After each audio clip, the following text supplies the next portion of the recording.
The Norwegian method has become one of the most popular training methods in the entire world. It was originally developed by Mario Spaken, a middle-distance Norwegian runner active in the early 2000s. But now we see a new method emerging, what I like to call the Norwegian Method 2.0, which is being pioneered by coach Olaf Boo and triathletes Christian Blumenfeld and Gustav Ida. Gustav has won multiple Ironman World Championships, and Christian Blumenfeld is not only the first person to go under 7 hours over a full Ironman distance, but is the current world record holder of the fastest Ironman ever achieved. Now I have to be honest, I'm a huge fan of the Norwegian triathletes, and because of that I spent maybe a little too much time looking at what makes them so dominant in their sport. But I'm glad I did, because now I want to explain what makes the Norwegians so dominant and what we can take away from their method and apply in our own training.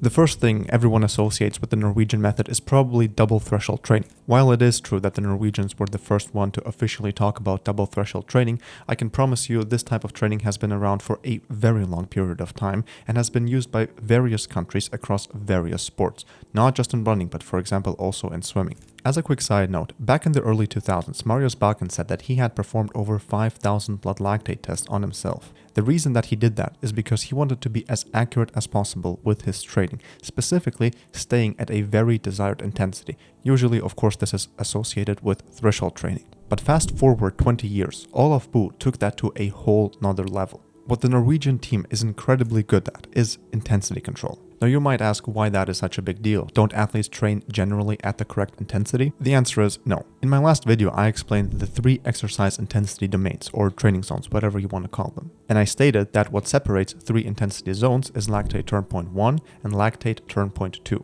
And here's the interesting part. There are a lot of factors that can influence your lactate threshold. Heat alone can have up to a 10% reduction in lactate threshold. Factor in high altitude, fatigue, recovery, nutrition status, hydration status, training volume. All these factors will play a major role in changing your threshold. Not only that, but the demands on the body ranging from zones 1 to 3 are extremely different. And so for example, an athlete that does a threshold session, if he starts to dip into VO to max territory on that training session, his recovery will be exponentially increased. All of this can significantly impact recovery. On a professional level, these things can compound extremely fast and lead to overtraining and injury. And so how the Norwegians decided to counteract that problem is very simple. They decided to do testing.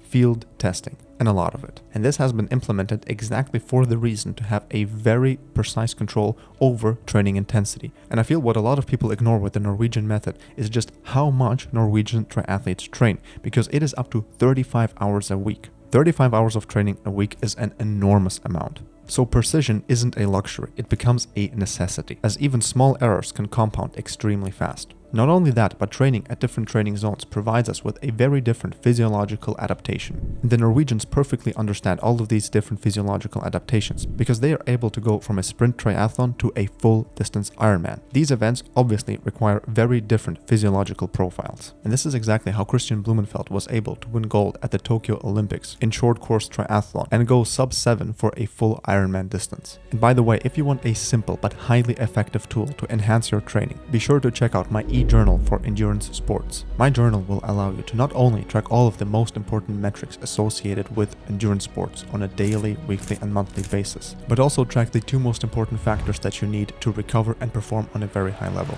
sleep and nutrition. I highly recommend you check it out, so be sure to click the first link in the description. And so let's take a closer look at what equipment the Norwegians utilize to achieve such amazing performance. From what I can tell, they commonly use a simple Garmin chest strap. This is very necessary because they obviously want to have very accurate data over their heart rate. They of course do a lot of lactate testing. This is simply to dial in exercise intensity and understand in which training zone you are currently at. From what I can tell, they not only use this during threshold training, but also during easy training, making sure that they're working truly in zone 1. Then of course they use the Moxy sensor. This allows you to track muscle oxygen saturation, which is very good for dialing in intensity at threshold sessions and VO to max sessions. And of course they use the VO to master, a staple in the Norwegian method. The VO2master allows them to track how much oxygen they are utilizing for exercise. Of course, they're also able to track VO2 max, but there is a different reason for utilizing the VO2master during field tests. And the reason is because the Norwegians are looking at how much oxygen they consume during every type of exercise. The reason this is important is because they want to be as efficient as possible, meaning that for a given intensity, they want to use the least amount of oxygen possible. This would mean that they are highly efficient. And this is why they use the VO2master almost on a weekly basis in their training. They also use the VO2master obviously to understand how much fats and carbohydrates are being utilized during exercise and to calculate daily caloric requirements during intense training. And the last thing that they use is the core sensor. This allows them to have a very good understanding of core body temperature during training, which not only provides data on efficiency, but allows them to heat train for very different races, because heat adaptation can play a crucial role in triathlon. Now, of course, there are much more complex methods that the Norwegian utilize, for example, carbohydrate isotope tracing, but that's a topic for a different video. The question many people will have is this really necessary? And in my opinion, yes. The amount of competition we have nowadays is absolutely ridiculous, and we are slowly but surely getting to the limit of peak human performance. But of course, we are not there yet. And that is the most interesting part. I myself want to reach the limit in human performance when it comes to extreme ice swimming. And if you want to follow along, be sure to check out my Telegram channel, where I not only share the most important information when it comes to physical performance and your health, but also my personal training. The link will also be in the description. And there is one more thing that we need to discuss when it comes to the Norwegian method 2.0, and that is high altitude training. This is a staple in the Norwegian method, and for very good reason. I will make a separate video on altitude training soon, but I want to focus on the two main points why the Norwegians use high altitude training camps. The first thing is actually what I said in the beginning of the video. High altitude training will decrease lactate threshold. And so what this will allow you to do is to get the same metabolic effect for a slightly slower pace, which of course will reduce the strain on your body. For example, in running, you will be able to run slower, yet getting the same metabolic effect and reducing the risk of injury. And the second reason is of course to increase hemoglobin mass to be able to transport more oxygen. And they do that with a very interesting method of inhaling carbon monoxide. A very interesting and a little bit controversial assessment. Now, I hope you liked my overview on the Norwegian method, but there is one more thing we need to discuss, and that is what we can take away from the Norwegian method without utilizing all of this very expensive